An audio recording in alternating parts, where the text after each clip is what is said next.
దిగి వచ్చి ఉన్నారు. హల్లెలూయా.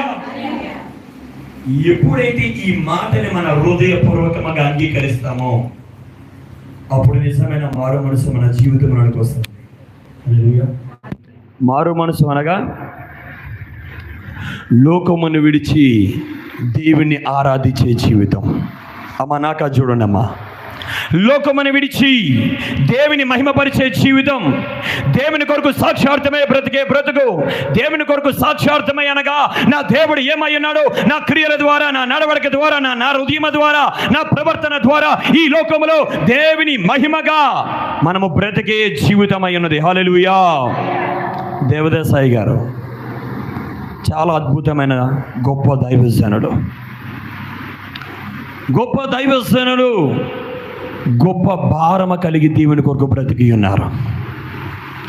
ఓ ప్రత్యేకత కలిగి, ఓ తీర్మానం కలిగి, లోకము నుండి వేరు చేయబడిన వారుగా, ప్రత్యేకింపబడిన వారుగా. ఆయన కాలంలో కూడా వేషధారులు చాలా మంది ఉన్నారు. ఆయన కాలంలో కూడా దేవుని పేరు చెప్పుకొని బ్రతికేవారు ఉన్నారు. ఆయన కాలంలో కూడా మేము క్రైస్తవులమని చెప్పుకొని క్రీస్తుతో అనుబంధం లేని వారు ఉన్నారు. కానీ ఆయన ఎలా ఉన్నారు? క్రీస్తు యొక్క వెలుగుగా బ్రతికి ఉన్నారు. ఈరోజు బైబిల్ మిషన్ ఒక మిషన్.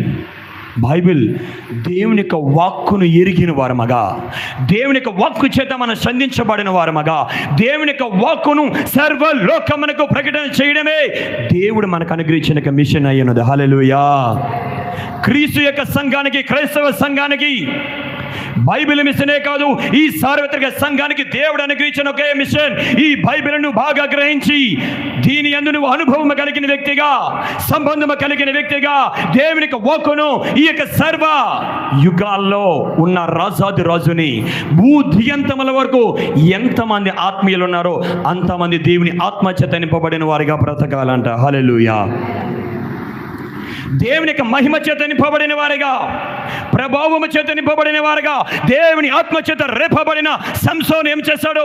ఫిలిష్తీయులు 1000 మంది వచ్చినా భయపడ్డా? ఎందుకని? దేవుని ఆత్మ నన్ను బలపరచువాని ఎందు నేను సమస్తమును చేయగలననే ఓ నమ్మకము, ఓ ధైర్యము, ఓ విశ్వాసము, ఓ నిరీక్షణ కలిగిన వాడుగా దేవాని ఆత్మతో నింపు.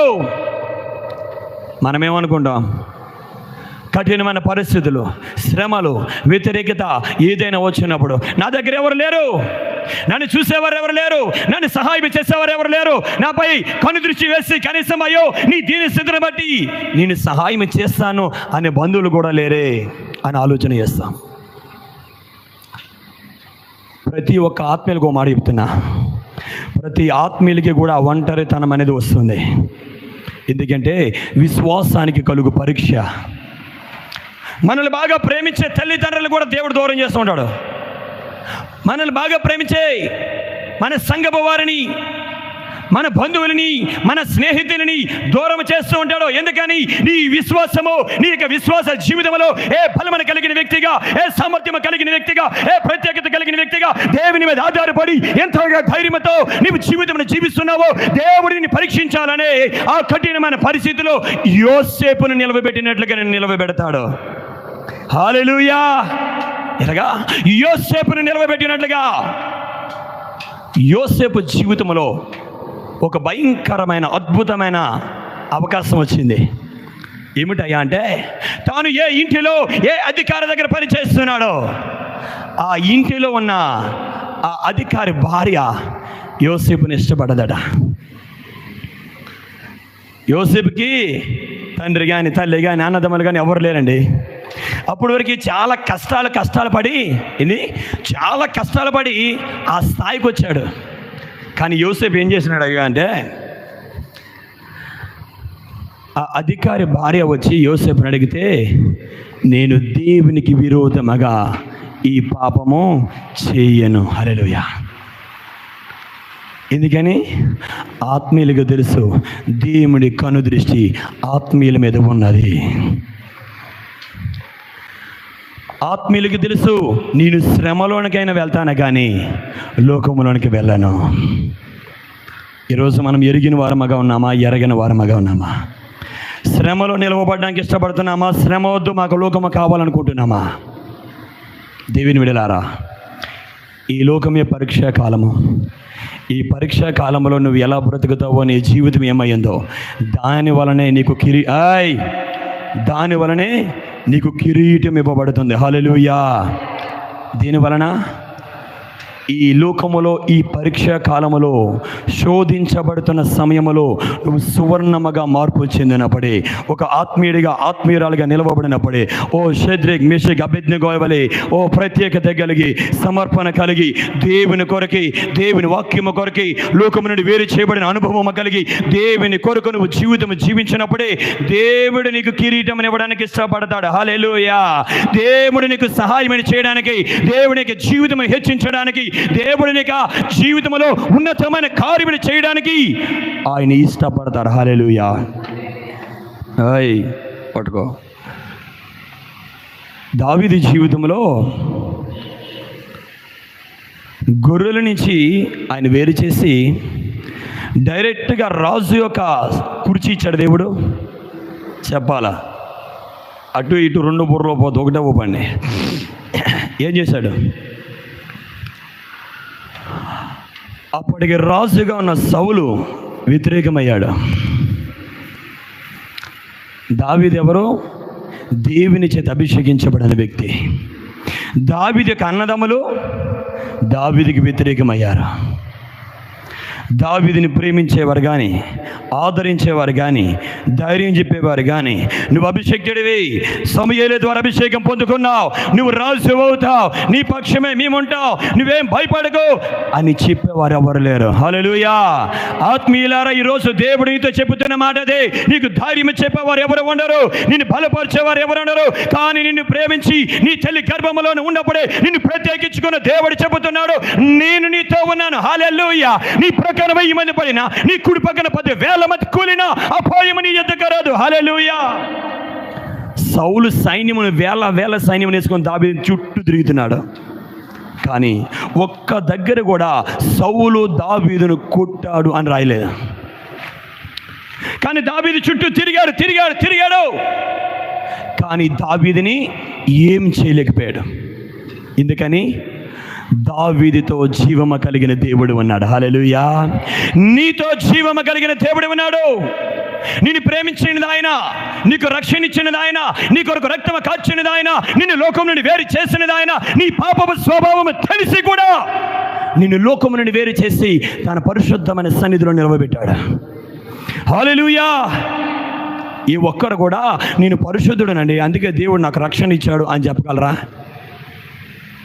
ఏ ఒక్కరు కూడా.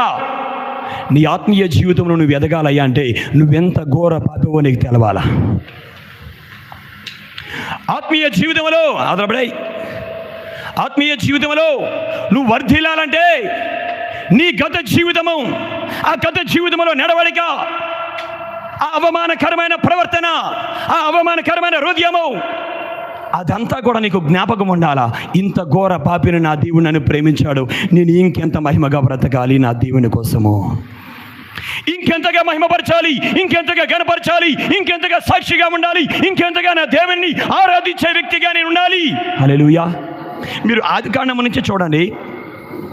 దేవుడు ఇప్పుడు జరగదు. నేను ఆదికాండం నుంచి చూడండి. అక్కడ భక్తులు ఎవరయ్యా అంటే మనము హేబేలుని చూస్తాం. హేబేలు ఎన్ని సంఘాలు కట్టాడు? మాకేం తెలుసయ్యా, నువ్వు అట్లా అడిగితే మేము చూసినామా అంటారా? హేబేలు ఎన్ని సంఘాలు కట్టాడు అంటే సంఘాలే లేవు. ఎంతమంది దైవజనులు ఉన్నారు? దైవజనులే లేరు. కానీ హేబేలుకు దేవునితో అనుబంధం ఉంది. దేవుని సన్నిధి అంటే భయం ఉన్నది, ఆరాధన అంటే ఇష్టం ఉన్నది, దేవుని కొరకు బ్రతకడం అంటే చాలా ఇష్టం. ఎవరి కొరకు? దేవుని కొరకు. మనము ఆదికాండంలో చూస్తే 2 వర్గాలు చూస్తాం. ఎవరో? ఒకరు భక్తిహీనులు, ఒకరు భక్తులు. హల్లెలూయా. ఒకరు ఈ 2 వర్గాలు కూడా మన సంఘంలోనే ఉంటాయా ఉండవా? ఎందుకని? ఒకరు నాశనాన్ని ప్రేమిస్తారు, ఒకరు ఆత్మీయతను ప్రేమిస్తారు. మరి మీరు ఎవరిని ప్రేమిస్తున్నారో మీకే తెలవాలా. ఇప్పుడు నేను అడిగితే మీరు అందరూ దేవుని ప్రేమిస్తున్నా అంటారు, నేను అడగను. ఎందుకంటే నీ జీవితం నీ చేతిలోనే ఉంది అని దేవుడు అంటున్నాడు. నీ ఆశీర్వాదం నీ చేతిలోనే ఉంది, నీ నిర్ణయాల్లో ఉంది, నీ ఆలోచనలో ఉన్నది, నీ తలంపుల్లో ఉన్నది, నీ ప్రత్యేకతలో ఉన్నది, నీ ఆరాధనలో ఉన్నది, నీ సమర్పణలో ఉన్నది. నీవు దేవుని వాక్యమును బట్టి, నీవు నిలబడే విధానమును బట్టి, నీవు నీ బిడ్డను ఆశీర్వదించే విధానము, దేవుడి సమస్తము నీ చేతిలో పెట్టి ఉన్నాడు. హల్లెలూయా. కయ్యను హేబేలు దేవుని సన్నిధికి వెళ్ళారట. దేవుడట హేబేలు అర్పణ అంగీకరించాడట, కయ్యను అర్పణ అంగీకరించలేదట. ఎందుకు అర్పించలేదు? ఎందుకు అంగీకరించలేదు? కాదు సరే, కయ్యని చెడ్డ ఏమి ఇచ్చాడు చెప్పు? కూలిపోయిన వంకాయలు, కూలిపోయిన టమాటీలు ఏమి ఇచ్చాడని రాశారా? కాదు అక్కడ ఒకటి రాశాడు, చూసినారా? హేబేలు దేవుణ్ణి ప్రార్థన చేస్తున్నాడు, కయ్యను దేవుని మాట తిరస్కరించి సన్నిధి నుంచి వెళ్ళిపోతున్నాడు. అనగా అర్పణలో పరిశుద్ధత దేవుని వెతకడం అనే నీ హృదయంలో పరిశుద్ధత వెతుకుతున్నాడు. నీ హృదయంలో ప్రత్యేకత, నీ హృదయంలో దైవ భయము, నీ హృదయంలో సమర్పణ. దేవుడు ఉన్నాడు, ఆయన చూస్తున్నాడు. నా అర్పణ కంటే నా హృదయంలో దేవుడు ఉన్నాడు కాబట్టి నేను శ్రేష్టమైనది ఆయనకి సన్నిధికి ఇవ్వాలంటున్నాను, ఇవ్వాలనుకొని ఆయన సన్నిధికి వస్తున్నాను. హల్లెలూయా. హేబేలు కోసమట క్రొవ్వినది తీసుకుని వచ్చాడు అని రాయబడ్డది. హల్లెలూయా. ఎందుకని? ఆయన క్రియలు, ఆమేన్, నీ క్రియలే నీ యొక్క సాక్ష్యం. హల్లెలూయా. నీ యొక్క క్రియలే నీ ఆత్మీయ జీవితానికి ఒక సాక్ష్యం అయి ఉన్నది. ప్రతి ఒక్కరు కూడా మర్చిపోకండి. ఆత్మీయ జీవితంలో హేబేలు యొక్క క్రియలు ఎలా ఉన్నాయంటే, దేవుడు ఉన్నాడు, నన్ను చూస్తున్నాడు, నన్ను కాపాడుతున్నాడు, ఆయన కృపను బట్టి నేను బ్రతుకుతున్నాను. ఆమేన్. అవి ఆత్మీయుల యొక్క క్రియలు అలాగే ఉంటాయి. కయ్యను యొక్క క్రియలు ఎలా ఉన్నాయా అంటే, వచ్చాడు, తెచ్చాడు, పెట్టాడు, ఉన్నాడంతే. ఎందుకురా బాబు వచ్చావంటే, చెప్పారు మరి అమ్మా నాన్న వెళ్ళాల తప్పదు, వెళ్ళకపోతే అదో తలకాయ నొప్పి. వాళ్ళు అనుకుంటారు అట్లా, కానీ వారికి జీవితాన్ని వారే నాశనానికి నడిపించుకుంటున్నారు. నిజం. దేవుడు కయ్యనుక అర్పణని దేవుడు అంగీకరించలేదట. కయ్యనుతో దేవుడు మాట్లాడుతున్న మాటలు ఎవరైనా చదవండి. ఆదికాండము 4వ అధ్యాయము, మరలా ఎక్కడైనా అతకండి. కయ్యనుతో దేవుడు మాట్లాడుతున్న మాటలు దయచేసి వరుసగా చదివి 2 మాటలు నేర్చుకొని పోదాం. 4:5 చదువమ్మా. కయ్యేనును అతని అర్పణను ఆయన లక్ష్య పెట్టలేదు. మిక్కిలి కోపము,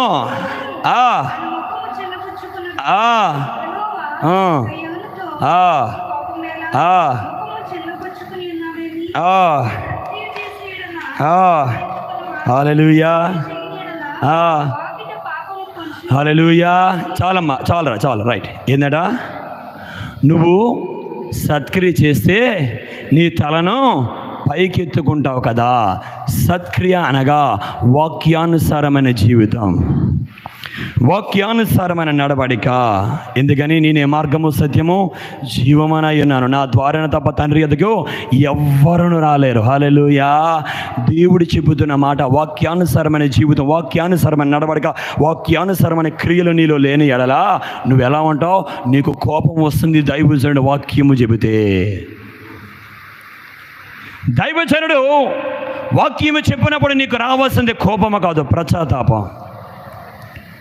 నీకు రావాల్సింది సరి చేసుకోవాలనే ఆలోచన.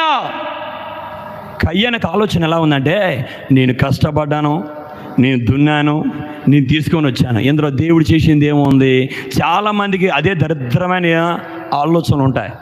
నా తెలివి, నా ఉద్యోగం నేను చేయడం ఏంటి, చర్చికి మరలా అర్పణలు ఇవ్వడం ఏంటి, వాళ్ళకి తెలియదు. దేవుడు సరే మీకు ఇంకా ఇది చెప్తాను చూడండి. నేను ఒరిస్సా మీటింగ్కి వెళ్ళినా, అలాగే చిన్నవి రైట్. అక్కడి నుంచి నెల్లూరు వెళ్తున్నా, అక్కడ కొంచెం పెద్దది ఇలా ఏరియాలో మీటింగ్ పెడుతున్నారు. అయితే నేను ఒరిస్సా నుంచి నెల్లూరు వెళ్ళాక ట్రైన్కి స్టేషన్కి వెళ్తున్నా. అయితే ఒక భయంకరమైన యాక్సిడెంట్ అయింది అక్కడ. అక్కడ నాటుసారా తాగుతారు బాగా. నాటుసారా తాగిన వ్యక్తి వచ్చి నన్ను బండి మీద తీసుకుని వెళ్తున్నారు స్టేషన్కి. ఒక అబ్బాయి ఆ బండిని గుద్దేసినాడు.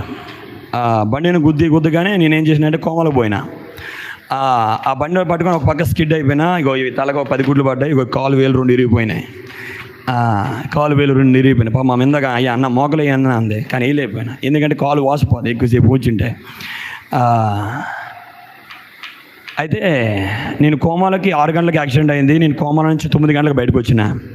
ఒరిస్సాలో పెద్ద హాస్పిటల్ ఏమి ఉండవు, ఓన్లీ క్లినిక్లే ఉంటాయి. అయితే వాళ్ళు చెప్తున్నారు, అయ్యా ఇక్కడి నుంచి భువనేశ్వర్ వెళ్ళిపోవాలి. నేను 9 గంటలకి స్పృహలోకి వచ్చినప్పటికీ డాక్టర్ చెప్తున్నాడు, మీరు ఒకవేళ భువనేశ్వర్ వెళ్ళినా అబ్బాయి బ్రతకడు, అబ్బాయి చచ్చిపోతాడు. ఎందుకంటే చాలా బ్లడ్ పోయింది. మొత్తం ఇక్కడ 10 గుడ్లు పడ్డాయి, అది బుర్రకాయ చాలా డ్యామేజ్ అయింది. ఇంకోటి అబ్బాయి కూడా స్పృహలో లేడు, మనం ఏం చేయలేము అని చెప్పినాడు. అయితే నేను 9 గంటలకి బయటకు కోమాల నుంచి రావడం, మా ఇంటికి ఫోన్ చేసిన వాళ్ళు సాయంత్రం 12 గంటలకి, రాత్రి 12 గంటలకి కారు తీసుకొని వచ్చాను ఎక్కడికి ఒరిస్సా. డాక్టర్ ఏం చెప్పినాడు, మీరు భువనేశ్వర్ 2 గంటలన్నర అక్కడి నుంచి, ఒరిస్సా నుంచి 2 గంటలన్నర వెళ్తేనే చచ్చిపోతావు అన్నాడు. అక్కడి నుంచి నువ్వు ఉదయం 6 గంటలకు వచ్చిన, ఎక్కడి నుంచి, ఒరిస్సా నుంచి బండి స్లోగా తీసుకొచ్చి ఒరిస్సా ఇక్కడికి వచ్చేసరికి 6 అయింది. అంటే ఇక్కడ అంబులెన్స్లు ఫ్రీ, అక్కడ అంబులెన్స్ ఫ్రీ ఉండవు. ఒక అంబులెన్స్ తీయడానికి 6,000 తీసుకున్నారు వాళ్ళు, అంబులెన్స్ తీయడానికి. అన్ని ప్రతికూలమైన పరిస్థితుల్లో ఇక్కడికి వచ్చిన 10 గంటలకి ప్రైవేట్ హాస్పిటల్ డాక్టర్ గారు వచ్చారు. అప్పుడు నాకు నాడి చెక్ చేసి, ఈ అబ్బాయి పల్స్ రేట్ పడిపోతుంది, మీరు ఈ అబ్బాయిని ఎందుకు ఇంకా ఎమర్జెన్సీ వార్డులో పెట్టలేదు? ఆయనకి తెలియని విషయం ఏమిటంటే, గడిచిన రాత్రి 6 గంటలకి డాక్టర్ చెప్పాడు ఈ అబ్బాయి చచ్చిపోతాడు అని. నేను ఏం చెప్పాలనుకుంటానంటే, నీ గుండె కొట్టుకోవాలన్నా, నీ గుండె ఆగాలన్నా దేవుని చేతిలో ఉన్నది. నువ్వు బ్రతకాలన్న దేవుని చేతిలో ఉన్నది, నువ్వు మరణించాలన్న దేవుని చేతిలో ఉన్నది. మనుషులు ఎంతమంది అనుకున్నా, వ్యతిరేకులు ఎంతమంది మాట్లాడుకున్నా, ఎంతమందికి వ్యతిరేకంగా మాట్లాడినా ఏమి జరగదు, దేవుడు నీ పక్షమున ఉన్నాడు. హల్లెలూయా. నిజమది.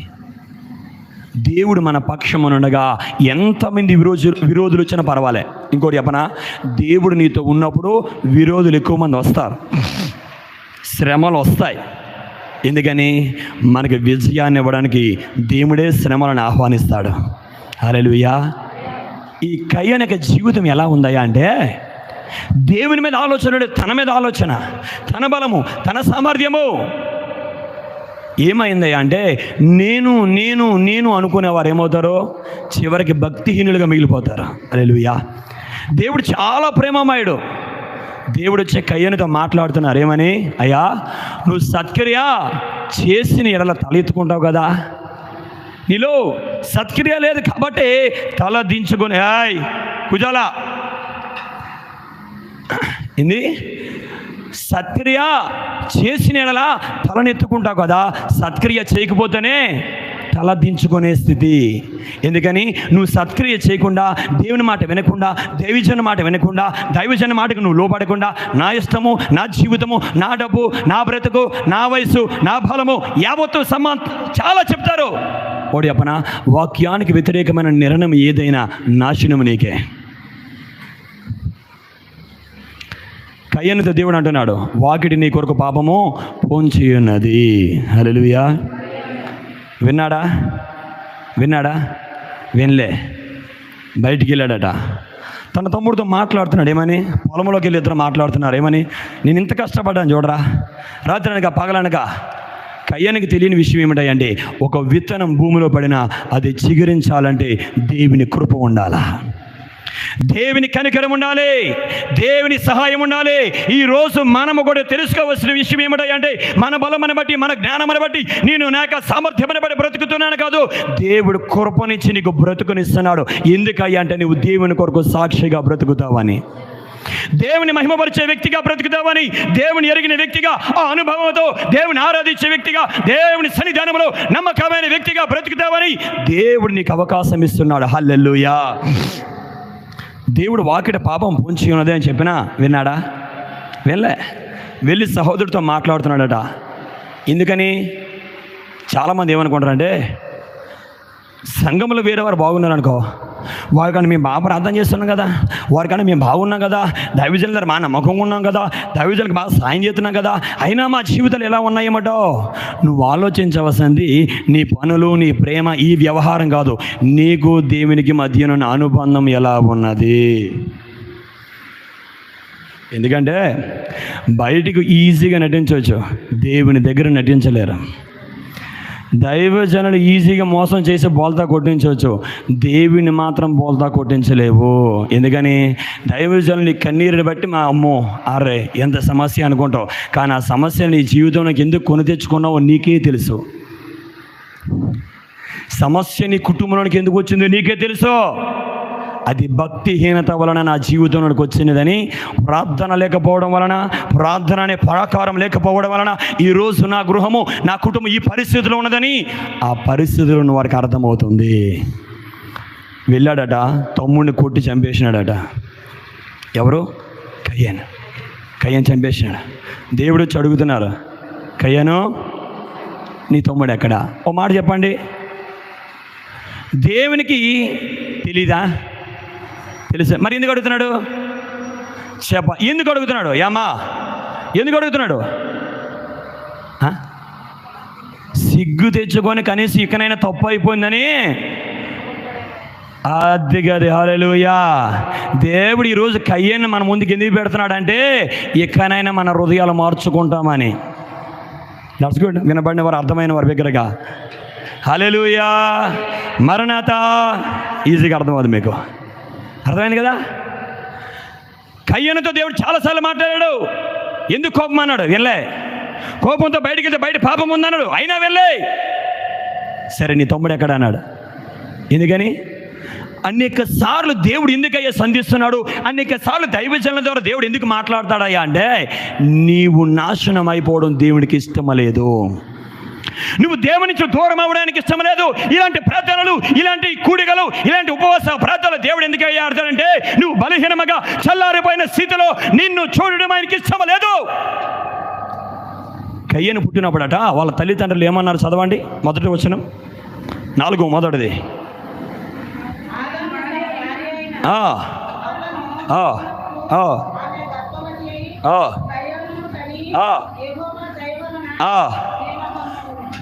హల్లెలూయా. ఏందట? యెహోవా దయ వలన నేను ఒక మనిషిని సంపాదించుకున్నాను. చాలమ్మా. మీ ఆత్మీయ తల్లిదండ్రులైనా లేకపోతే మీ తల్లిదండ్రులైనా సరే, ఇప్పుడు పిల్లలు లేని వారికి తెలుస్తుంది ఎంత బాధో. సంఘములో విశ్వాసం లేని దైవజనులకు తెలుస్తుంది ఎంత బాధో. కానీ సాక్ష్యమును పాడు చేసుకున్న తర్వాత, జీవితమును పాడు చేసుకున్న తర్వాత ఆ తల్లిదండ్రులు ఎంత వేదన పడతారో సంఘములో ఉన్న దైవజనుడు కూడా అంతే బాధపడతాడు. ఇప్పుడు కయ్యని జీవితం అలాగే ఏడిచింది. సొంత తమ్ముడినే చంపేశాడు. ఇప్పుడు తల్లిదండ్రుల దగ్గరికి వెళ్ళి అమ్మా తమ్ముడు నేనే చంపానంటాడా? తల్లిదండ్రులు ఎలా అనుకున్నారు? యెహోవా దయ వలన ఈ బహుమానం మాకు వచ్చింది. దేవుడు ఎందుకే మాట అంటున్నాడంటే నీ జీవితంలో నీవు కయ్యను వలె నాశనం కాకూడదని, దీపం ఉండగానే ఇల్లు చక్క పెట్టుకోవాలని, జీవితం మార్చుకోవాలని, బ్రతుకు మార్చుకోవాలని, నీ జీవితం తీర్మానం మార్చుకుంటే నిన్ను మళ్ళీ ఆశీర్వదించడానికి ఆయన ఇష్టపడుతున్నాడు. హల్లెలూయా. నీకు మరలా మహిమనివ్వడానికి ఆయన ఇష్టపడుతున్నాడు. కయ్యనుతో వచ్చి దేవుడు మాట్లాడుతున్నాడు. కయ్యను వినడం వలే. అయితే ఇక దేవుడు మాట్లాడడం ఆరంభిస్తున్నాడు. ఇక్కడ ఇంకో విషయం నేర్చుకోవాలి. దేవుడు మంచిగా వాక్యము ద్వారా మనతో మాట్లాడినప్పుడు సరి చేసుకుంటే బెటర్. దేవుడు మనకు జీవితంలో చేసిన పాపాలన్నీ బయట పెట్టాడు అనుకో, ఇక నీ బ్రతుకులో నిన్ను ప్రేమించేవాడు ఎవడన్నాడు? దేవుని నీ చేతిని విడిస్తే నిన్ను ఆదరించేవారు కానీ, ప్రేమించేవారు కానీ, లేవనెత్తేవారు కానీ, నీపై కనికరించేవారు కానీ ఎవరు కనబడరు. ఎందుకని? నీ యొక్క అయోగ్యమైన ప్రవర్తనను బట్టి నీ జీవితంలో తెచ్చుకున్న ఆ భయంకరమైన పరిస్థితి. నువ్వు మనుషుల దగ్గర నటించవచ్చు. యోబు వంటి మనుషుడికి సమస్యలు వచ్చాయి. నాకు తెలిసిన ఒక ఆవిడ ఉంది, చాలా తెలివైంది. అటు ఆత్మీయులు నమ్మించేది, ఇటు అన్యులు కూడా నమ్మించేది.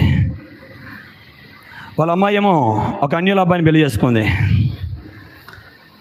వెళ్ళారు, గుడిలో పెళ్లి చేసుకొని వచ్చారు.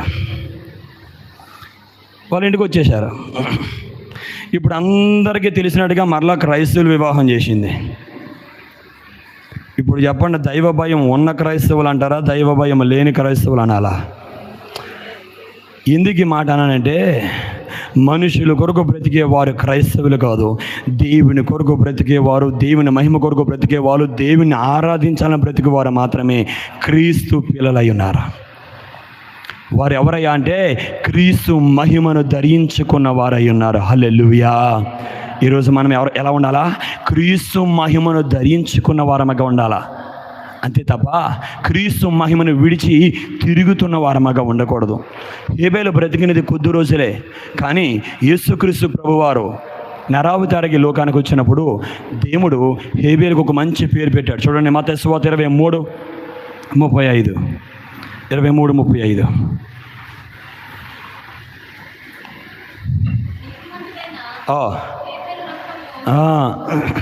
ఎవరంట? అమ్మా, ఆమె చదివేసిందిలే, నీకు నాకా చూడండి. ఏ దొరకపోతే తర్వాత పేజీ నెంబర్ ఆమె చెప్తుంది, చూసుకోండి తర్వాత. నాకా చూడండి, ఎవరంట ఆయన? ఎలా నీతిమంతుడయ్యాడు?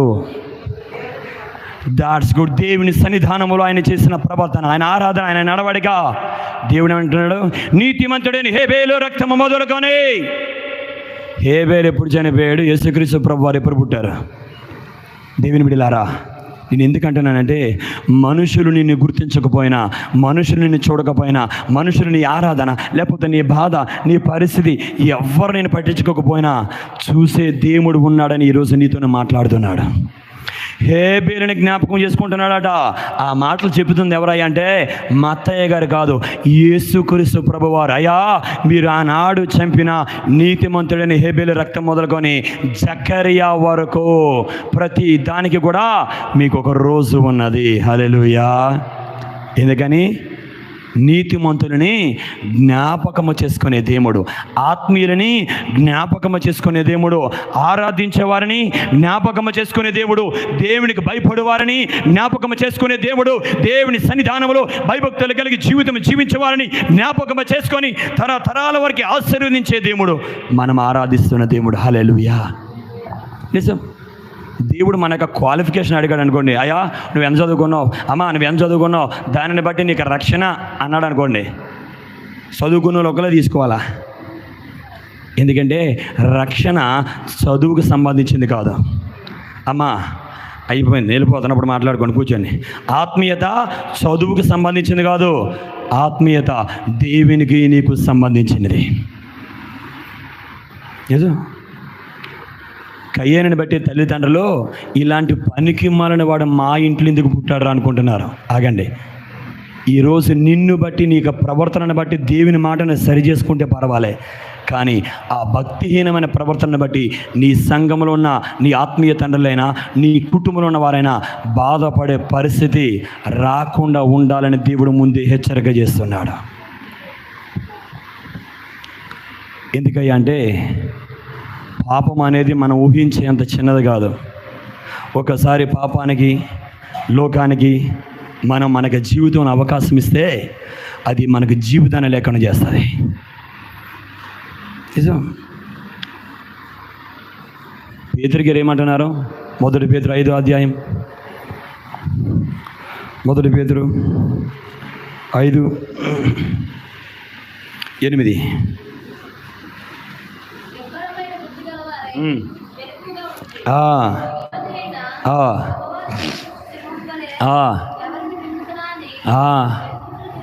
హల్లెలూయా. ఎలా ఉన్నాడట అపవాది? ఎలా ఉన్నాడు? గర్జించు సింహము వలె. ఆమేన్. ఇక్కడ ఆత్మీయులని బలహీనపరచాలా, వారి ఆత్మీయ జీవితాలు పాడు చేయాలా, వారిని నాశనములకు నడిపించాలా. మీరు నమ్మరు, కయ్యనుతో దేవుడు మాట్లాడినంతసేపు కయ్యను దేవుని స్వరం వెళ్ళే. కయ్యను తర్వాత కన్నీటి ప్రార్థన చేస్తున్నాడు. ఏమని చదవండి. అదే కన్నీటి ప్రార్థన మన కయ్యను గారు చేస్తున్న పరిస్థితి. 4:13 నుంచి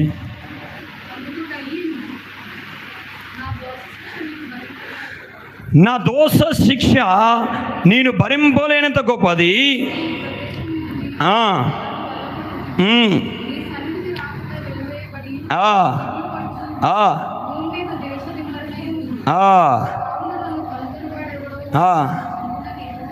హల్లెలూయా. ఇప్పుడు ఏమంటున్నాడు? నా దోష శిక్ష నేను భరించలేనంత గొప్పది. అంతకుముందు ఏమనుకున్నాడు? నా బలము, నా తెలివి, నా ధనము, నా సామర్థ్యము. అందుకే అంటున్నాను, అవకాశం ఉన్నప్పుడు, దేవుడు క్షమించినప్పుడు, దేవుడు కృప ద్వారా నిన్ను జ్ఞాపకం చేసుకొని నీతో మాట్లాడినప్పుడు నువ్వు సరి చేసుకుంటే నీ జీవితాన్ని దీవించడానికి ఆయన ఎప్పుడు సిద్ధంగా ఉన్నారు. నీ కుటుంబాన్ని ఆశీర్వదించడానికి ఆయన ఎప్పుడు సిద్ధంగా ఉన్నారు. నిన్ను మహిమగా మార్చడానికి ఆయన ఎప్పుడు సిద్ధంగా ఉన్నారు. నిన్ను తన మహిమతో నింపాలని. ఇప్పుడు కయ్యను మొట్టమొదటి మనుషులకు పుట్టిన కుమారుడు, అనగా దేవుని దృష్టిలో ఎంత ప్రత్యేకమైన వ్యక్తి. ఆలోచన చేయండి. ఈరోజు నీ వంటి వారు మరొకరు లేరా అంటే, నీ రూపం అంటే ఇంకొకరికి లేదంటే, నువ్వు దేవుని దృష్టిలో ఎంత ప్రత్యేకమైన వ్యక్తివో. ఈరోజు నేను దేవుని సన్నిధిలో నిలవబెట్టారంటే ఆయన నిన్ను ఎంత ప్రేమిస్తున్నారో నువ్వు ఎరగాలి. ఆయన ఏ మహిమను నీ లోపల చూడాలనుకుంటున్నారు, ఏ ఆరాధన చూడాలనుకుంటున్నారు, ఏ నడవడిక చూడాలనుకుంటున్నారు, ఏ జీవితం చూడాలనుకుంటున్నారు, ఏ యథార్థత చూడాలనుకుంటున్నారు, ఎరిగిన వారమగా జీవించినప్పుడే మనలో నూతనమైన అభిషేకం వస్తుంది. హల్లెలూయా. నూతనమైన అభిషేకం చేత నింపబడిన వారమగా దేవుని ఆరాధన చేయగలం. హల్లెలూయా. మన బైబిల్ గ్రంథంలో ఇద్దరు స్త్రీల్ని చూసినట్లయితే, ఒకరు ఆత్మీయతలో ఉండి లోకంలోనికి వెళ్ళి పాడైపోయిన వారుగా కనబడుతున్నారు. ఎవరయ్యా అంటే నయోమి. ఒకరు లోకములో ఉండి దేవునిలోనికి వచ్చి ఆశీర్వదించబడిన ఆమెగా కనబడుతుంది. హల్లెలూయా. ఏ అమ్మా బాగున్నావా? రైట్. ఎవరమ్మే అస్సలు చూడకండి. అది రూతు. అది ఆమె చెప్పిన వినబడదు నీకు. హల్లెలూయా. ఎవరమ్మే? రూతు ఎవరు? మాకేం తెలుసా? మీ చర్చిలో లేదా? నయోమి కోడలాట. చూసినారా? మా తల్లిలారా. రూతు ఎక్కడి నుంచి వచ్చినది? అది అసలు విషయం. ఎందుకని అన్యురాలుగా ఉన్న ఆమె జీవితంలో ఎంత సమర్పణ కలిగి ఉందంటే, నేను దేవునిలోనే నాటబడాలి, దేవునిలోనే వర్ధిల్లాలి, దేవుని చేత దీవించబడాలి. ఆగండి. నా జీవితంలో ఆరంభము చీకటిగా ఉండొచ్చు, కానీ ముగింపు వెలుగుగా ఉండాలనుకున్నది రూతు. హల్లెలూయా. నా తల్లి కుటుంబం అంతా చీకటిమయమైన నా తల్లి కుటుంబము ఇప్పుడు నా అత్తయ్య కుటుంబం అంతా వెలుగుమయమైనది. నాకు ఆ అభిషేకం కావాలి, ఆ వెలుగు కావాలి, ఆ ఆశీర్వాదం కావాలి. నేను ఆ దేవునికి హస్తపు నీడలో మధురమైన నేను జీవితమును జీవించాలి. హల్లెలూయా. దేవుని బిడలారా, ఈరోజు మీ ముందున ఆత్మీయతలో వర్ధిల్లిన వారు, ఆత్మీయతను చేజార్చుకున్న వారిని మీ ముందున పెట్టిన ఒకరు కయ్యను, రెండో ఆమె నయోమి. హేబేలు, రూతు. ఈరోజు మనం ఏ గుంపులో ఉండడానికి ప్రయాసపడుతున్నాం? ఈరోజు నువ్వు ఏ గుంపులో ఉండడానికి దేవుని సన్నిధికి వెళ్తున్నావు? దేవుని సన్నిధికి వెళ్ళిన నీవు దేవుని మాట వింటున్నావా? పెడచెవిని పెడుతున్నావా?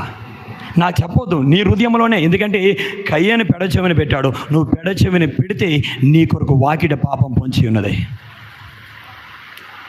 దేవుని వాక్యమును నిర్లక్ష్యముగా తీసుకున్న వారు అయోగ్యమైన జీవితాన్ని జీవించడానికి ఇష్టపడుతున్నారు. ఏమిటి అయోగ్యమైనది? దేవుడు అంగీకరించని జీవితం. హల్లెలూయా. అందుకంటే నువ్వు నమ్మకమైన ఆత్మీయురాలుగా ఉంటే, దావీదు నమ్మకంగా ఉన్నాడు. దావీదు చుట్టూ శత్రువులు ఉన్నారు, నీ చుట్టూ సమస్యలు ఉంటాయి, కానీ దావీదుని సౌలు కానీ ఆయన సైన్యం కానీ ఏమీ చేయలేకపోయింది. నీ జీవితంలో కూడా ఎవ్వరు ఏం చేయలేరు. నీకు ఎన్ని అప్పులైనా ఉండొచ్చు, నీకు ఎంత అనారోగ్యమైన ఉండొచ్చు, కానీ నువ్వు ఒకటే చెయ్యి, నీ ప్రాణం ఉన్నంత వరకు నువ్వు దేవుని స్తుతించడం మాత్రం మర్చిపోవద్దు. హల్లెలూయా. మరలా చెబుతున్నా, ప్రతి కుటుంబాల్లో కూడా కుటుంబ ప్రార్థన ఉండాలి. కుటుంబాల్లో ఆత్మీయులైన తల్లులు ఏం చేయాలంటే, ఆ కుటుంబంలో ప్రార్థన ప్రాకారం ద్వారా కట్టుకోవాలా. ప్రతి తల్లి ఒక కుటుంబానికి ఆశీర్వాదం, ప్రతి ఆత్మీయ తల్లి ఒక కుటుంబానికి ఒక వజ్రం లాంటిది. ఈరోజు నేను ఇలా ఉన్నానంటే నా తల్లి ప్రార్థన, ఆమె కన్నీటి ప్రార్థన. నిజంగా దేవుని సేవలోనికి వస్తే డబ్బు వస్తుందని కాదు. అయ్యా నువ్వు నాకు ఏం దేకరా, తినడానికి తిండి కూడా లేదు మాకు, నువ్వు ట్రైనింగ్కి వెళ్ళాలరా. నేను ఉద్యోగం మానేసి ట్రైనింగ్కి వెళ్తే మీరు చేస్తారు. మా అమ్మ నాన్న మాట అన్నారు, అరే ట్రైనింగ్కి వెళ్ళు, మేము చచ్చిపోయినా నువ్వు తిరిగి రావద్దురా, అది కంప్లీట్ చేసుకొని రా. వైజాగ్ మాది, హైదరాబాద్ వెళ్ళా నేను. నేను వెళ్ళిన తర్వాత మా నాన్నకి చాలా సీరియస్ అయింది. ఇంట్లో కూర లేక కారం కలుపుకొని తింటే బ్లడ్ పడలేదు, అదే టాయిలెట్ పడలే, బ్లడ్ పడేది. భయంకరమైన బాధ. దేవుని బిడ్డలారా, ఈరోజు ఆత్మీయత అనేది మన చేతిలో ఉన్నది. కానీ ఈ ఆత్మీయత మన దగ్గరికి రావాలంటే ఎందరో ఆత్మీయులు దేవుని కొరకు సమస్తమును విడిచిపెట్టి బ్రతికి ఉన్నారు.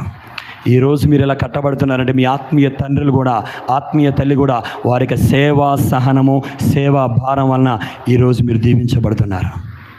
మీరు ఎప్పుడు ఆత్మీయ జీవితాన్ని నిర్లక్ష్యముగా తీసుకోవద్దు. ఆత్మీయ జీవితాన్ని నిర్లక్ష్యముగా తీసుకునేవారు శాపగ్రస్తులు.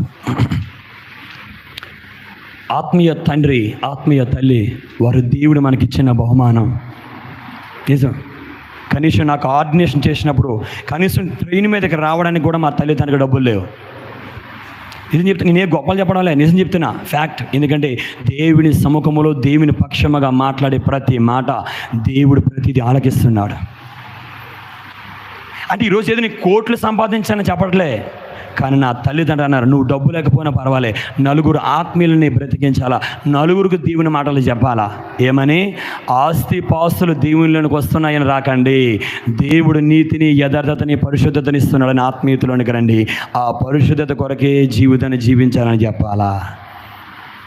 నిజం చెప్తున్నాను దేవుని బిడ్డలారా. మీ చుట్టుపక్కల ఉన్నవారు, నేను ప్రార్థన చేసి అది పొందుకున్నాం, నేను ప్రార్థన చేసి ఇది పొందుకున్నాం, అది కాదు. ప్రార్థన వలన దేవుని హృదయాన్ని ఎరగాల. దేవుని హృదయం ఏమిటయ్యా అంటే పడిపోతున్న వారిని నిలవబెట్టేది, కృంగిపోతున్న వారిని ఓదార్చేది, ఎరుకోలోకి వెళ్ళిపోయిన వ్యక్తిని గాయాలు కట్టి తిరిగి యెరూషలేముకి తీసుకొని వచ్చేది. ఏ రోజు కూడా అపవాది స్వరం ఏదో తెలుసుకోవాలా, అపవాది ప్రవర్తన ఏదో తెలుసుకోవాలా, అపవాది హృదయం ఏదో తెలుసుకోవాలా, ఆత్మీయుడైన మన తండ్రి హృదయం ఏందో మనకు తెలుసుకోవాలి. అలా తెలుసుకున్నప్పుడు నువ్వు ఆత్మీయ జీవితంలో సఫలత చెందుతావు. హల్లెలూయా. దేవుడు అంటున్నారు, అయ్యా ఒకరికి ఒకరు లోబడి ఉండుడి. ఎవరు? భర్త భార్య కాదు, సంఘములో ఉన్నవారు ఎలా ఉండాలట? ఒకరికి ఒకరు లోబడి ఉండుడి. నిజం. చూడండి, ఎఫెసీయులకు రాసిన పత్రిక. మళ్ళీ పాస్టర్ పౌల్ గారు ఎక్కడి నుంచి వచ్చాడు, ఏదేదో చెప్పాడు అనుకుంటారు. 5వ అధ్యాయము 21వ వచనము. హల్లెలూయా. ఏందట? క్రీస్తునందల భయముతో ఒకరినొకడు లోబడి ఉండుడి. లోబడి ఉండడం అనగా చెప్పండి. ఆయన శిష్యులకు మాట చెప్పారు, అయ్యా మీలో ఎవడైనా గొప్పవాడిగా ఉండాలనుకుంటే వాడందరికీ పరిచర్య చేసేవాడిగా ఉండాలి. అయ్యా అమ్మ నాకా చూడండి, తర్వాత జాగ్రత్తగా ఎదుగుతారు, నాకా చూడండి ఎలా ఉండాలట? పరిచర్య చేసే దాసుడిగా ఉండాలి, ప్రేమించేవాడిగా ఉండాలి.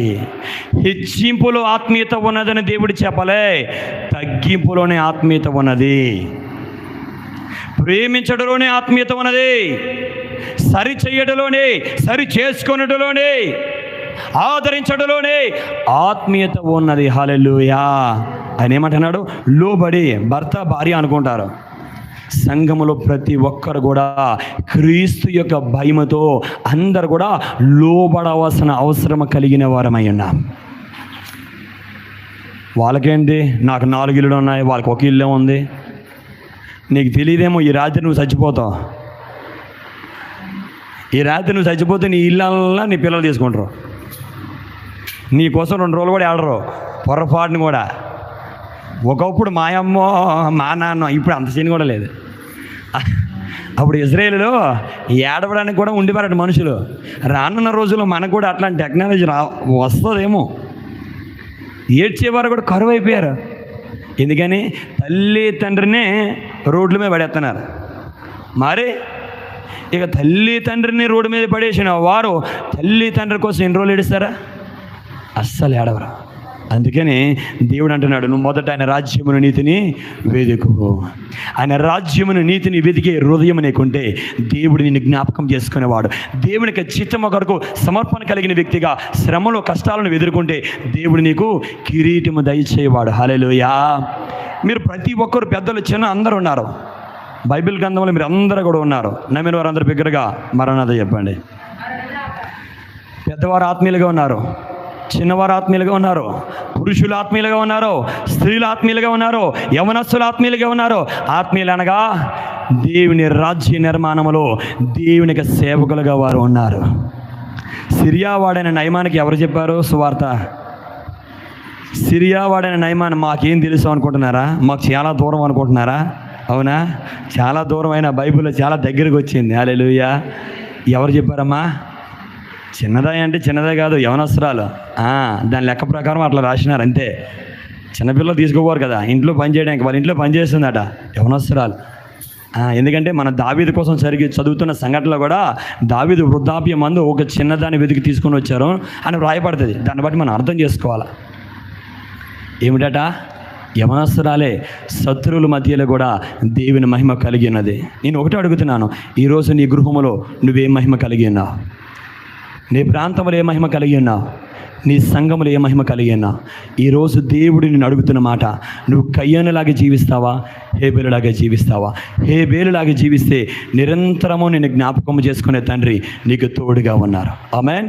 God bless you. కళ్ళు మూసుకొని ప్రార్థన చేసుకుందాం. ఒక్కసారి నాకు ఇవ్వబడిన టైం, నేను తీసుకున్న టైం ఆయన ఏం అనలేదు, కానీ నాకు టైం అయిపోయింది. రైట్, ఒక్కసారి మోకరించండి. మీ కాళ్ళు చాలా విలువైనవి, మీ మోకాలు చాలా బలమైనవి. నేను చాలా చూసినా పరీక్షించిన, చాలా బలంగా మీరు మోకరిస్తున్నారు. ఒక్కసారి 2 చేతుల పైకెత్తి, నేనేమై ఉన్నానో నీ దయ వలనయ్యా, నాకున్నవన్నీయు నీవిచ్చినవేనయ్యా. అందరూ చప్పట్లు కొడుతూ, నాకున్నవన్నీయు నీవిచ్చినవేనయ్యా, నేనేమైనా ప్రభువా నిన్నే స్తుతిస్తాను, నాకేమున్నా ప్రభువా నీకే అర్పిస్తాను. బిగ్గరగా, నేనేమైనా నిన్నే స్తుతిస్తాను, నాకేమున్నా ప్రభువా నీకే అర్పిస్తాను. నేనేమై ఉన్నాను నీ దయ వలనయ్యా, నాకున్నవన్నీయు నీవిచ్చినవే. చప్పట్లు కొట్టి బిగ్గరగా హృదయపూర్వకంగా చెప్పాలి. నాకున్నవన్నీయు నీవిచ్చినవేనయ్యా, నేనేమైనా నిన్నే స్తుతిస్తాను, నాకేమున్నా ప్రభువా నీకే అర్పిస్తాను. లేక వృద్ధాప్యమందు ఏకైక కుమారుని ఇచ్చింది నీవే. లేక వృద్ధాప్యమందు ఏకైక కుమారుని ఇచ్చింది నీవే. ఇచ్చిన నీవే బలి కోరగా తెచ్చి నీకు అర్పించిన. ఇచ్చిన నీవే బలి కోరగా ఇచ్చి నీకు అర్పించిన. అబ్రహాములా నేనేమైనా నిన్నే స్తుతిస్తాను, నాకేమున్నా అందరూ స్వరమెత్తి, నేనేమై ఉన్నాను నీ దయ వలనయ్యా, నాకున్నవన్నీయు నీవిచ్చినవేనయ్యా, నాకున్నవన్నీయు నీవిచ్చినవే ప్రభువా, నాకున్నవన్నీయు నీవిచ్చినవే ప్రభువా. యేసయ్యా యేసయ్యా 2 చేతుల పైకెత్తి, యేసయ్యా యేసయ్యా యేసయ్యా. దగ్గర హృదయపూర్వకంగా యేసయ్యా నాకున్నవని నీవిచ్చినవే. యేసయ్యా నిన్నే కొలుతున్నయ్యా, నీవే అమ్మే నిన్నే కొలుతున్నయ్యా, నీవే నా రాజువయ్యా. యేసయ్యా యేసయ్యా యేసయ్యా యేసయ్యా యేసయ్యా యేసయ్యా యేసయ్యా కొండలలో కొండలలో లోయలలో అడవులలో ఎడారులలో కొండలలో కోయలలో అడవులలో ఎడారులలో నన్ను భరించినావా, నన్ను నడిపించినావా, నన్ను నడిపించినా యేసయ్యా యేసయ్యా యేసయ్యా యేసయ్యా యేసయ్యా యేసయ్యా యేసయ్యా యేసయ్యా యేసయ్యా బిగ్గరగా స్వరమెత్తి యేసయ్యని పిలుద్దామా, యేసయ్యని పిలుద్దామా. ఆ తండ్రి నీవే, ఆ రాజ్యం నీవే. యేసయ్యా యేసయ్యా యేసయ్యా అవును యేసయ్యా. యేసయ్యా రెండు చేతులు పైకెత్తి యేసయ్యా నీ హృదయపూర్వకంగా దేవుడిని సంధించి ఉన్నాడని, దేవుడిని ఈ రోజు కొరగా ఏర్పాటు చేసి తన సన్నిధికి నడిపించాడని నమ్మకం ఉంటే, నన్ను గమనించిన దేవా, నాతో మాట్లాడిన దేవా, నన్ను ఎంత ప్రియముగా ఇచ్చుతున్నావో ఈ రోజు నాతో మాట్లాడవయ్యా. నేను నశించిపోవడానికి ఇష్టం లేదని నాకు తెలియజేసిన తండ్రి, ఏ ప్రత్యేకతలో నేను ఉండాలనుకుంటున్నావో, ఏ మహిమగా ఉండాలనుకుంటున్నావో, ఏ వెలుగుగా ఉండాలనుకుంటున్నావో ప్రభువా ఈ రోజు మాట్లాడవయ్యా. నీతిమంతులని, పరిశుద్ధులని, ఆత్మీయులని, ఎన్నని విడవలని, ఎడపాయనని నీ మాట ద్వారా హేబేలుని జ్ఞాపకం చేసుకున్నట్లుగా నాయన ఆత్మీయుల జ్ఞాపకం చేసుకుంటున్నానని, ఆత్మీయుల అక్కర్లు తీర్చే దేవుడు నీవే అని, ఆత్మీయుల కుటుంబాలు కట్టే దేవుడు నీవే అని మాట్లాడినందుకు స్తోత్రాలయ్యా. ఓ glory Jesus, thank you Jesus. చిన్న ప్రార్థన. పరిశుద్ధుడా గొప్ప దేవా, ఏ బిడ్డలైతే నాన్న ప్రభువా తండ్రి నాతో మాట్లాడేందుకు స్తోత్రం అంటున్నారు, ఆ బిడ్డలందరూ మీరు తాకండి, ఆ బిడ్డలందరూ మీరు అభిషేకించండి. నీవే నాన్న ప్రభువా నూతనమైన మహిమతో నింపండి, నూతనమైన తీర్మానం తీసుకొని చూడగా నీ సన్నిధానములో, నీ సముఖములో అయ్యా ఏదైతే విధేయత కలిగి తీర్మానం తీసుకుంటున్నారో అటువంటి దీవెన నా బిడ్డలు చూడాలి, అభిషేకము చూడాలి, మహిమను చూడాలి.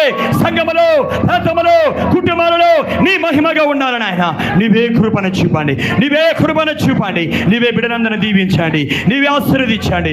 అనారోగ్యంతో బిడ్డలను ముట్టండి, తలని చరుకోల వరకు తాకండి, శక్తిని ఫలమును అనుగ్రహించండి. అయ్యా మీకే స్తోత్రం ఆయన.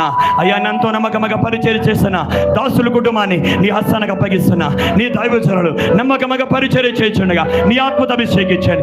ఇంకను నాయన ప్రాంతము నలుమూలల నుంచి విస్తారమైన సమూహాన్ని నడిపిస్తున్నందుకు స్తోత్రం ఆయన, దీవిస్తున్నందుకు స్తోత్రం ఆయన, కార్యము జరిగిస్తున్నందుకు స్తోత్రం ఆయన. నీ చిత్తమే బిడ్డల జీవితంలో కూడా జరిగించి నీ నామ మహిమార్థమై సాక్షిగా నిలవబెట్టమని నజరేయుడైన యేసుక్రీస్తు నామములో అడుగుచున్నా తండ్రి, ఆమేన్ ఆమేన్. ఈ అవకాశం ఇచ్చిన దైవజనులకి మీ అందరికీ కూడా హృదయపూర్వకంగా వందనాలు. అందరికీ వందనాలమ్మా, వందనాలు.